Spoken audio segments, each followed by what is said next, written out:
اوس ما ته میسج راغی دی خطبې نه مخکې میسج هلته افغانستان نه کوم یو ملګري کړی دی یو قاري صاحب هغه قاري صاحب نن ټولو علماو ته ولېږو ما ته یې هم راولېږم هغه ملګری په دې الفاظو لګیا دی وایي مهرباني وکړئ ټولو مشایخو علما کرامو ته ووایئ چې نن د جمعې خطبه کوي چې د الله نه دعا وغواړئ هر 10 منټه بعد زلزله کېږي ځمکه مسلسل خوځېږي خوراک راله خوند نه راکوي کورونو ته تللی نه شو چې کوم کورونه پاتې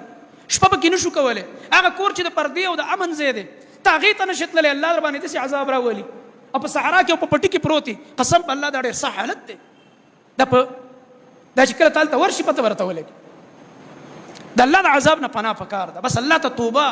څنګه چې اجتماعي ګناهونه دي داسې اجتماعي الله ته توبې وکړو یا الله توبه ستا عذاب ته موږ د ټینګې نه یو ستا عذاب ته نه حکومتونه ټینګېږي نه فوجونه ټینګېږي نه ساینس او ټیکنالوژي ټینګېږي یا الله یو قوت ستا د عذاب مخې ته نشي راتللی هر څه فیل شي ختم شي